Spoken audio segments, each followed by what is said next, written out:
whatever the law of blasphemy is not applicable on non-Muslims. Is not applicable on Jews and Christians and other non-Muslims, minorities. It is just to be dealt with Muslims. मैं stance ये ले रहा था और यही कानून बनवाया.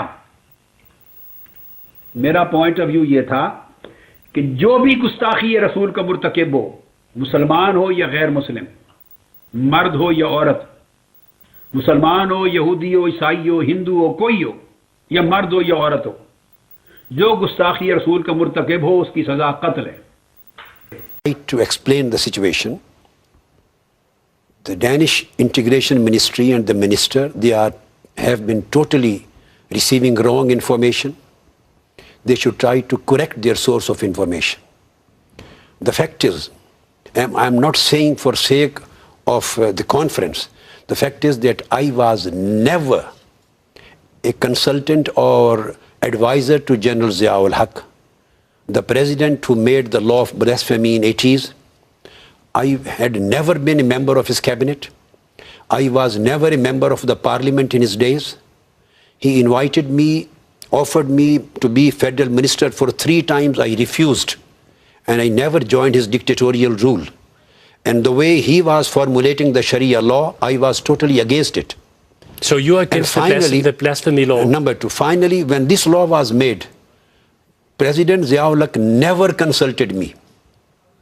And I was never a part of shaping this law in the parliament made by General Zia-ul Haq. So this is absolutely clear. So they have wrong information that I was his advisor. So let us get it on the table. Yeah. Are you pro or against the much discussed blasphemy laws in Pakistan? Now, there are 2 aspects. First of all, after clarifying the situation, that I was never a part of shaping in the parliament. तो मैं इसलिए तादीस नेमत के तौर पे बताना चाहता हूं कि यह कानून तहफ़्फ़ुज़ हुर्मत रिसालत का, नामूस रिसालत का 295C, ये जो कानून बना इस मुल्क में, मैं रिकॉर्ड पर लाना चाहता हूं कि ये किसकी कोशिश से बना था. ये कानून बनवाया ही मैंने था. फिर ये हुआ, मैं पूरा वाकया आपको बता लूं, 1985 में जब 18 घंटे के दलाइल मेरे मुकम्मल हो गए, तो उस वक्त जनरल ज़िया-उल हक की हुकूमत थी और शूरा थी. तो 1986 हो गया, 87 चलता रहा ये अरसा. उन्होंने ये फाइल, तो कुछ लोग जनरल ज़िया-उल हक को मिले जो उनकी शूरा में थे. उन्होंने कहा कि ये फैसला हो गया है, अदालत ने लिख लिया फैसला, मेरे दलाइल हो गए हैं बड़े मबसूत, और अनकरीब अदालत फैसला सुनाने वाली है. तो अदालत के फैसले से कानून बनेगा तो आपको कोई नहीं जाएगा क्रेडिट.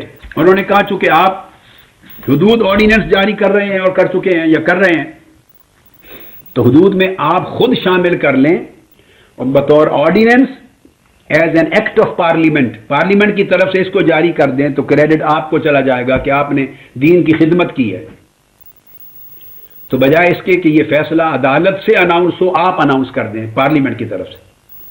तो तब जनरल ज़िया-उल हक साहब ने अदालत को ऑर्डर भेजे कि पूरी फाइल और फैसला मुझे भेज दिया जाए.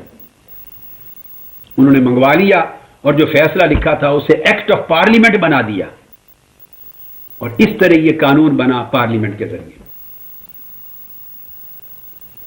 तो बताना ये चाहता हूं कि ये तहफ़्फ़ुज़ हुर्मत रिसालत और नामूस रिसालत का कानून जो तौहीन रिसालत के बाब में 295C, ये सिर्फ और सिर्फ आपके इस खादिम और आपके भाई के जरिए अल्लाह ने बनवाया है.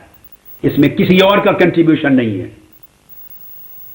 और ये तारीख जानती है, जो आज से जिनकी उम्र 26 साल पहले जो सन्ने शऊर में थे और जिनको जमाने के वाकयात याद हैं, उनको खबर, आप में से कई बैठे होंगे उस जमाने के जिनको ये सारी स्टोरी याद होगी. जरा हाथ खड़ा करें.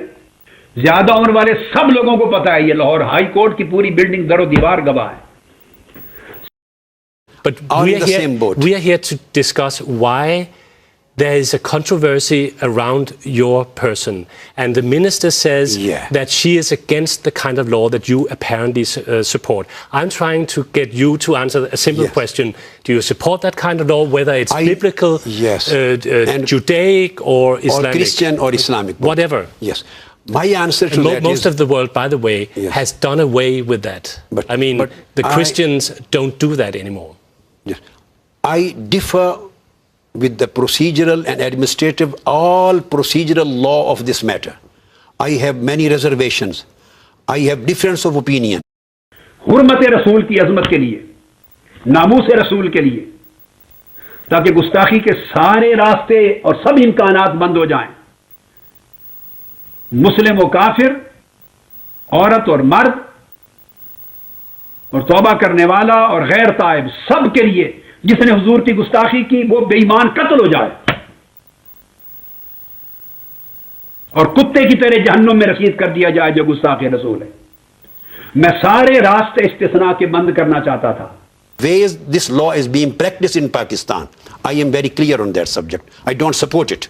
But still I differ with the law, Yes. in spite of that fact. I know. आप अपनी जिंदगी में सच का इस्तेमाल कितना करते हैं? मैं अल्लाह का शुक्र है 100% सच बोलता हूँ। मैं अल्लाह का शुक्र है 100% सच बोलता हूँ। मैं अल्लाह का शुक्र है 100% सच बोलता हूँ।